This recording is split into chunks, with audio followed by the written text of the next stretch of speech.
Por isso, é importante nós reafirmarmos que a Câmara dos Deputados e o Congresso Nacional têm sim a missão de debater, têm sim a missão de legislar sobre o tema, para clarificar na nossa legislação e na nossa Constituição uma matéria tão divergente no próprio Supremo.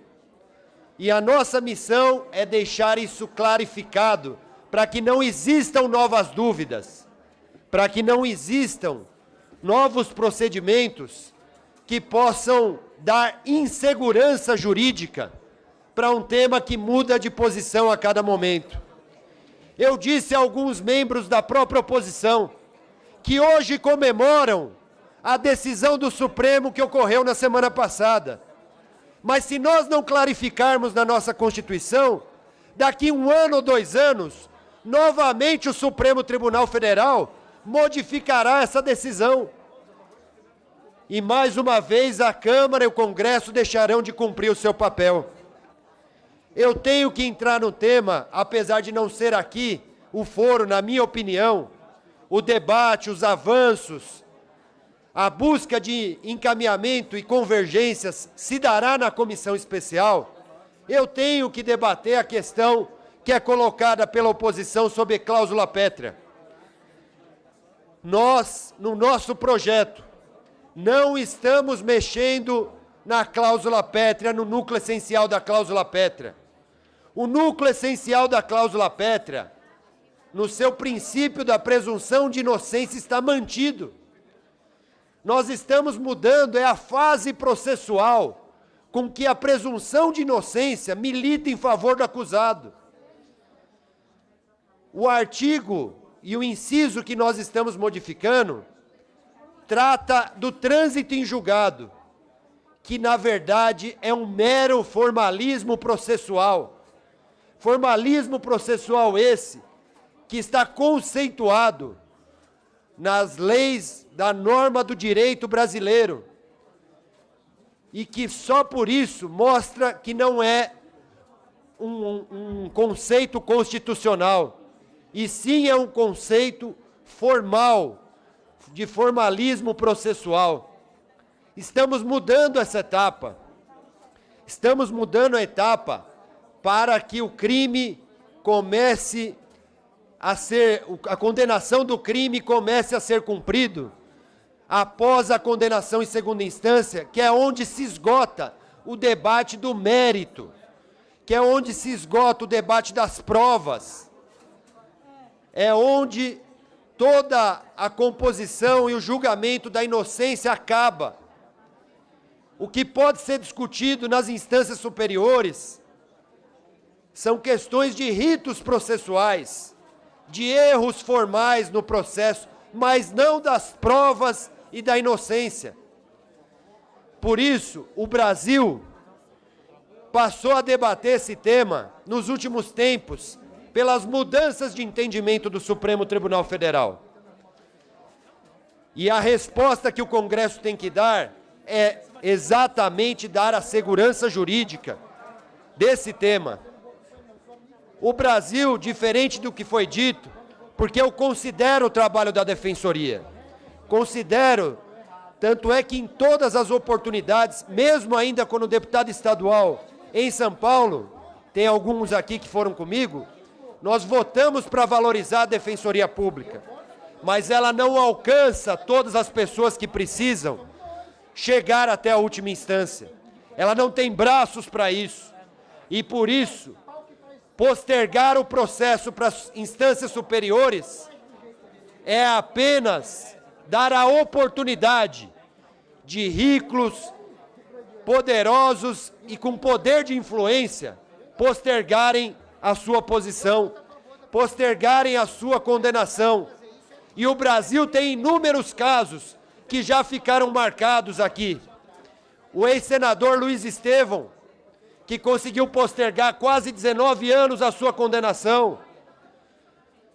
Pimenta Neves, que conseguiu postergar 11 anos a sua condenação. E são esses casos que nós queremos acabar no Brasil. É hora de darmos um recado claro É hora de darmos um recado claro da necessidade de combatermos a impunidade no país. Não existe país no mundo que tenha tamanhas discussões e postergações como tem o Brasil, com tantas possibilidades de recursos. E por isso, não tenho dúvida alguma que esse projeto, que foi pautado e debatido, que inclusive cumpriu todos os ritos do que foi tratado no início da discussão aqui com a oposição, onde nós já tivemos audiência pública, ouvimos juristas favoráveis, outros contrários. O que nós não podemos é não dar a resposta ao Brasil agora, não admitindo uma PEC como essa. Nós precisamos cumprir a primeira etapa, que é admitir na CCJ a PEC da prisão em segunda instância e iniciarmos a comissão especial, onde todos os partidos terão a oportunidade de formatar ideias, de buscar aperfeiçoar, e não tenho nenhuma vaidade. Pode ser aperfeiçoado, mas também não tenho nenhuma dúvida que nós não vamos evoluir se nós não cumprirmos aqui o nosso papel. As ruas já demonstraram que a sociedade quer debater, que a sociedade quer inserir isso na legislação, que a sociedade não tem entendido como o Supremo muda de opinião. Se nós estamos falando de algo casuístico, falaremos dos julgamentos do Supremo, que já foram inúmeros, que desde 2009 mudou 4 vezes. Por isso é necessário termos uma emenda constitucional para consolidar na nossa maior legislação, na nossa Carta Magna, o debate estabelecido e consolidado da prisão em segunda instância. E volto a dizer, mudar o artigo 5º no seu inciso 57 não é modificar cláusula pétrea. Esse entendimento não é o correto. Nós estamos mudando apenas o formalismo processual, modificando o momento em que a presunção de inocência, que continua existindo como princípio fundamental da cláusula pétrea, vai militar até qual momento com o acusado, se é até a segunda instância ou se é o trânsito em julgado. E mais uma vez reafirmando, trânsito em julgado é um conceito do formalismo processual que está na norma do direito brasileiro. Pode? Eu acho que... Então, eu gostaria de finalizar, até para fazer economia processual e nós esgotarmos o tema, de dizer o seguinte: mesmo aqueles que são contra, não há como nós não votarmos essa PEC na CCJ.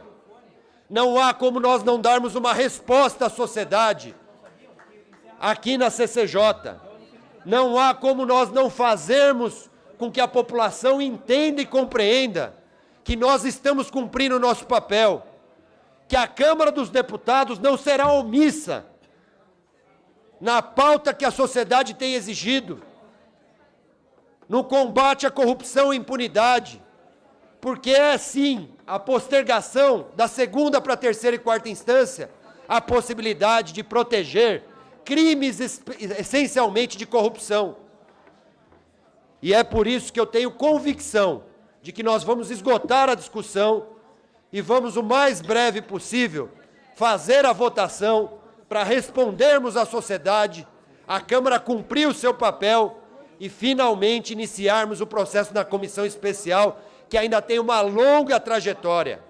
Nós ainda temos uma longa trajetória a percorrer, mas é necessário iniciar, e a primeira resposta é aqui da CCJ na admissão da nossa PEC da prisão em segunda instância. Por isso eu quero pedir que nós possamos encaminhar, votar, responder, combater a corrupção e impunidade, não permitir que ricos e poderosos consigam postergar a sua condenação e façamos com que o julgamento que o STF teve, mais uma vez modificando, não fique omisso, sem respostas da casa mais importante que deve legislar para o país. Então eu peço o apoio de todos a nossa PEC na admissão dela aqui na CCJ. E vou passar uma parte aqui para a relatora Carol.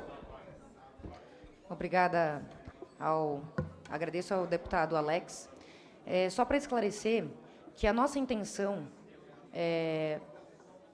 infelizmente, o Supremo Tribunal Federal enfrentou e mudou o entendimento, já falamos aqui, que desde o início da criação do direito penal, em todos os países signatários da ONU, o Brasil é o único país que mudou o entendimento acerca de qual é o momento que a sentença começa a proferir os seus efeitos, especialmente o da prisão. O Brasil prestou um desserviço ao mudar o seu entendimento, e isso, coincidentemente, ocorre sempre que está no Supremo casos que envolvem grandes casos de corrupção, infelizmente, como foi o caso em 2009 e depois em 2011 e agora por ocasião da Lava Jato. A gente não quer aqui puxar para nenhum caso concreto, mas infelizmente essas coincidências fazem com que a gente pense que muitas vezes pode estar ocorrendo uma politização do Poder Judiciário. Nós, enquanto parlamento, enquanto Casa do Povo Brasileiro, tivemos o cuidado, ao enfrentar a questão, de demonstrar que esta proposta não tende a abolir nenhuma cláusula pétrea. Até porque o inciso 57 do artigo 5º, tradicionalmente, pelo direito inglês, ele está falando do momento a partir do qual a pessoa era inscrita no rol dos culpados, que era após o trânsito em julgado. E isso nada tem a ver com o momento de início de execução da pena. Tanto que podemos discutir depois em comissão especial se a gente pode alterar o inciso 61, que fala ali das modalidades de prisões no artigo 5º.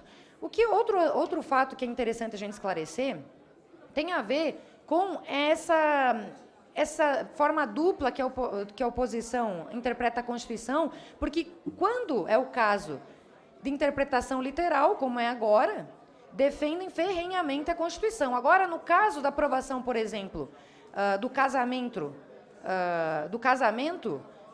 onde a Constituição diz que é entre homem e mulher, houve a flexibilização da interpretação literal. Então, quando é conveniente para a oposição, eles fazem a interpretação literal. E quando não é, fazem uma interpretação com base em princípios. Isso aqui é só para registrar o modo como é interpretada a Constituição Federal, né, pela oposição. Então, de nossa parte, nós tivemos o cuidado ali de dedicar várias páginas do nosso relatório para demonstrar que não há violação de cláusula pétrea. Existe um entendimento de que, e particularmente eu sou muito favorável à ideia de que essa matéria processual sequer deveria ser debatida no âmbito da Constituição. O ideal seria a gente modificar o artigo 283, que foi alterado em 2011, onde ali havia o entendimento de que a prisão era, até 2009, gente, a prisão era desde a primeira instância no Brasil. Ou seja, desde a criação do direito penal até 2009, era desde a primeira instância, porque o quê? A sentença tinha efeito. Porque, senão, o juiz de primeiro grau é um mero parecerista. O do juiz de segundo grau agora é um outro parecerista, porque daí ele só vai ser preso depois do quê? Depois do trânsito em julgado. Então, são essas incongruências, repito aqui, o Brasil é uma democracia que tem que amadurecer, tem países de primeiro mundo que não têm esse entendimento, então nós estamos contrariando a natureza do direito penal, o Supremo, com todo o respeito que a gente tem ao outro poder, está contrariando todos os países signatários da ONU. O Brasil é o único que tem um entendimento que tem que esperar o trânsito em julgado para poder a sentença gerar efeito e poder prender. Então, tivemos esse cuidado e pedimos aqui a atenção de todos os parlamentares pela aprovação, pela admissibilidade da PEC do deputado Alexandre. Muito obrigada. Alex, perdão. Com a palavra, deputada Talília Petroni.